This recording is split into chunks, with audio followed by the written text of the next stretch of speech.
simplement dire qu'une bonne partie des mystifications en cours tiennent au vocabulaire. Si vous parlez d'organismes génétiquement modifiés, vous posez que le problème, implicitement, c'est la modification génétique. Ça veut dire que le problème va être confié aux experts. Ça veut dire qu'il va vous échapper, puisque c'est les experts qui vont décider à votre place. Donc il ne faudrait jamais parler d'OGM. Si on veut parler de la réalité, parce que les scientifiques vont discuter à perte de vue, ça va être de l'ésotérisme sur ces modifications génétiques auxquelles nous ne comprenons rien. Par contre, si vous vous intéressez à ce qui est vendu sous ce nom-là, la marchandise qui vous est proposée,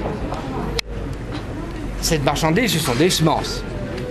Il se trouve que les lois semencières dans ce pays, depuis maintenant très longtemps, imposent que les semences soient homogènes et stables. Homogène, ça veut dire que toutes les plantes doivent être les mêmes. Stable, ça veut dire que la même plante doit pouvoir être offerte sous le même nom à la vente année après année. Ça, c'est une exigence de la loi. Ça veut dire quoi? Ça veut dire que le rôle du semencier est de faire des copies d'un modèle de plante qui a fait par ailleurs l'objet d'un dépôt auprès d'instances officielles. Ça veut dire qu'on vous vend sous le terme de variété de blé, d'orge, d'avoine, de tomates, de tout ce que vous pouvez imaginer, des plantes qui sont homogènes et stables, des copies d'un modèle de plante, c'est-à-dire des clones, c'est-à-dire exactement l'opposé de ce qu'est une variété, puisqu'une variété, c'est le caractère de ce qui est varié, diversité. Donc on vous couillonne complètement, puisque vous ne savez pas ce que l'on désigne. On vous parle de variété OGM, on ne sait pas ce que c'est. Alors premier point, donc, ces plantes homogènes et stables, ce sont des clones. Ces variétés, ce sont des clones. Les plantes sont toutes les mêmes. Ce sont des clones, ça veut dire que par ailleurs, vous savez que vous avez entendu à la radio, la télévision, n'importe partout dans la presse, on verse des larmes de crocodile sur le fait que la diversité fout le camp. Évidemment que la diversité fout le camp si vous cultivez des clones et si vous ne cultivez pas des variétés. Les clones sont en quelque sorte, d'un point de vue biologique, des morts vivants. Parce qu'ils n'ont plus de possibilité, ou très peu de possibilités, de continuer à évoluer en fonction de l'évolution climatique, de l'évolution générale. Alors premier point, on a affaire à des clones. La deuxième caractéristique de ces clones, c'est que ce sont des clones pesticides. Et là, notre précédent président de la République, un homme que j'adore, vous pouvez le deviner, a lui-même condamné les OGM pesticides.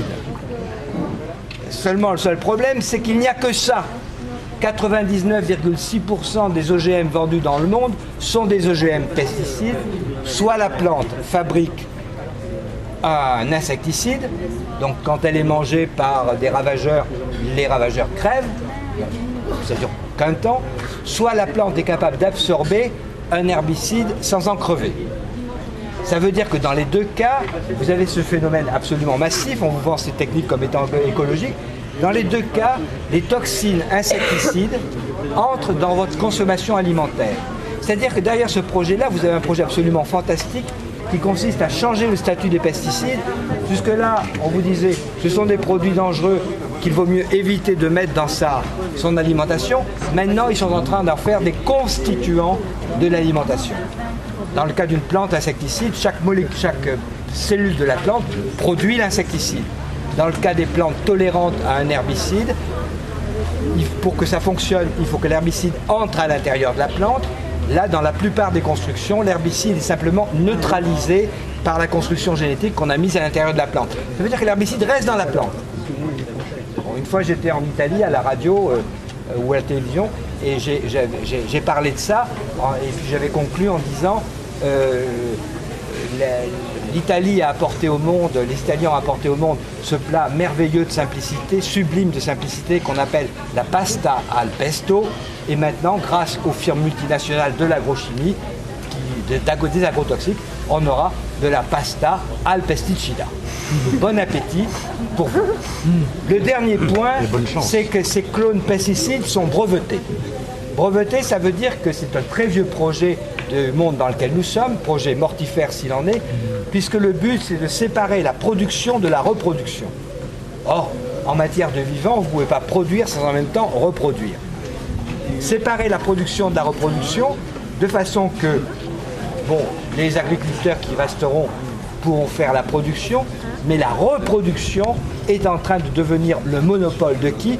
D'un groupe de 6 entreprises multinationales de gangsters, on peut dire le mot, qui sont aussi les fabricants d'agrotoxiques. En somme, ce projet consiste à confier l'avenir biologique de la planète et notre avenir biologique aux fabricants d'agrotoxiques, c'est-à-dire aux fabricants qui s'intitulent à des fins de propagande devant vous, les industriels des sciences de la vie, mais qui fabriquent pesticides, herbicides, fongicides, insecticides, gamétocides, que des produits en cide. C'est-à-dire qu'on est en train de confier l'avenir de la vie sur la planète aux fabricants de mort. Alors vous voyez que ça change complètement la situation. Si vous parlez d'OGM, vous êtes aspiré vers ces histoires de est-ce que c'est dangereux, pas dangereux pour ma petite santé, les scientifiques débattent, ils en savent strictement rien, ils n'ont aucun moyen de savoir si c'est vrai, parce que si vous voulez, si les scientifiques sont dans les laboratoires, c'est pas parce qu'ils savent, c'est parce qu'ils savent pas. Il faudrait quand même venir. Donc leur demander un avis d'expertise dans un champ qui évolue aussi vite que la biologie à l'heure actuelle, c'est tout simplement absurde.